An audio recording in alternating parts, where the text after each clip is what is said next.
राधे राधे दोस्तों। एकता सुविचार में आपका स्वागत है। कार्तिक मास व्रत कथा का 6वां अध्याय। कार्तिक मास व्रत कथा के 6ठे अध्याय में विष्णु भगवान ने जहां जहां अपने चरण रखे वहां पर ऋषि वेद यज्ञों के सहित समस्त देवता मेरी रक्षा करते रहे। सप्तमी अमावस्या नवमी त्रयोदशी तृतीया दशमी तिथियों को आंवला और तिल से स्नान नहीं करना चाहिए। चलिए विस्तार में 6ठे अध्याय का अध्ययन करते हैं। नारद जी बोले, जब 2 घड़ी रात अवशेष रही तब तिल कुश अक्षत चंद आदि लेकर शुद्ध होकर जलाशय पर जाएं। नहर की अपेक्षा क्रम से 10 गुना झरना में, झरना से 10 गुना नदी में और नदी से 10 गुना संगम पर स्नान करने से फल कहा है और तीर्थ में स्नान करने से इनका दूना फल कहा गया है। स्नान के पूर्व विष्णु भगवान का ध्यान करके स्नार्थ संकल्प करें। फिर तीर्थ में उपस्थित देवताओं को क्रमश अर्घ्य पाद आचमनीय आदि देवें। अर्घ मंत्रार्थ, हे कमलानाथ आपको नमस्कार है। हे जलशाही भगवान आपको नमस्कार है। हे ऋषिकेश आपको प्रणाम है। मेरे दिए हुए अर्घ को आप ग्रहण करें। वैकुंठ प्रयाग तथा बद्रिकारण्य में जहाँ कहीं विष्णु भगवान गए वहां विष्णु भगवान ने 3 प्रकार से अपना पैर रखा। अतएव जहाँ कहीं विष्णु भगवान ने अपना चरण रखा वहां पर ऋषि वेद यज्ञों के सहित समस्त देवता मेरी रक्षा करते रहे। हे जनार्दन, हे दामोदर, हे देवेश, आपको प्रसन्न करने के लिए मैं विधि पूर्वक कार्तिक में प्रातः स्नान करूंगा। हे दामोदर, मैं आपका ध्यान और आपको प्रणाम करके इस जगह जल में स्नान करने के लिए जा रहा हूँ। आपकी कृपा से मेरे समस्त पाप नष्ट हो जावे। हे हरे, कार्तिक मास में व्रत तथा विधि पूर्वक स्नान करने वाला मैं अर्घ देता हूँ। आप राधिका के सहित ग्रहण करें। हे कृष्ण, हे प्रबल राक्षसों का नाश करने वाले भगवान, हे पाप नाशक, इस कार्तिक मास में नित्य नैमित्तिक कर्मों के द्वारा दिए हुए मेरे इस अर्घ को आप स्वीकार करें। कार्तिक स्नान का व्रत करने वाला भगीरथ गंगा विष्णु षटकर तथा सूर्य का ध्यान करके जल में प्रवेश करे और नाभि पर्यंत जल में खड़ा होकर विधि पूर्वक स्नान करे।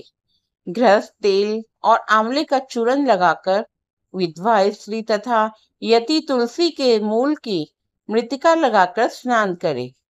सप्तमी अमावस्या नवमी त्रयोदशी तृतीया दशमी तिथियों को आंवला तथा तिल से स्नान न करना चाहिए।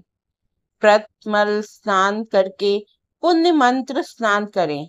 स्त्री और शूद्र वेदांत मंत्रों में से स्नान न करें, उन्हें पौराणिक स्नान करना चाहिए। स्नानार्थ मंत्र, जिन मंत्रों भगवान ने देवताओं के लिए कार्य के लिए 3 प्रकार का रूप धारण किया था। हे पापनाशक विष्णु भगवान, अपनी कृपा मुझ पर पवित्र बनावे। विष्णु की आज्ञा से कार्तिक व्रत करने वालों की समस्त इंद्रादि देवता रक्षा करते हैं।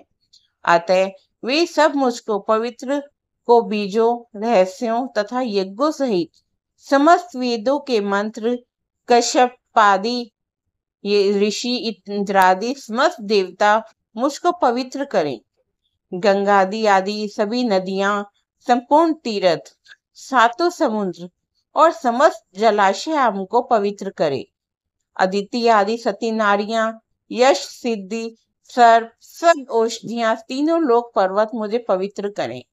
इन मंत्रों को कहकर स्नान करने के पश्चात वर्ती हाथ में पवित्र धारण करके देवता ऋषि मनुष्य तथा पिता का विधिवत तर्पण करे। कार्तिक मास में पितृ तर्पण करते समय जितने भी तिल तर्पण में रहते हैं उतने वर्ष पर्यंत वर्ती के पितृगण स्वर्ग में निवास करते हैं तत्पश्चात व्रत करने वाला जल से निकले शुद्ध कपड़ा पहने और प्रातःकाल के सब कृत्यों से निवृत्त होकर विष्णु भगवान का पूजन करना चाहिए। समस्त तीर्थों के संपूर्ण देवताओं का स्मरण करके भक्ति पूर्वक सावधान होकर चंदन, फूल और फल सहित विष्णु भगवान को फिर अर्घ देवें। अर्घ मंत्र का अर्घ नियम से पवित्र कार्तिक मास में मैंने स्नान किया है। हे विष्णु भगवान, राधा के साथ आप मेरे दिए अर्घ को ग्रहण करें। तब चंदन, फूल और तांबूल आदिकों से वेद के प्रांगत ब्राह्मणों को श्रद्धा पूर्वक पूजन करें और बारंबार साष्टांग प्रणाम करें। ब्राह्मणों के दाहिने पैर में तीर्थ रहते हैं, मुख में वेद और समस्त अंगों में देवतागण निवास करते हैं। ब्राह्मणों की पूजा करने से उन सभी की पूजा हो जाती है। इस भूतल में विष्णु भगवान गुप्त रूप से ब्राह्मण के स्वरूप में निवास करते हैं।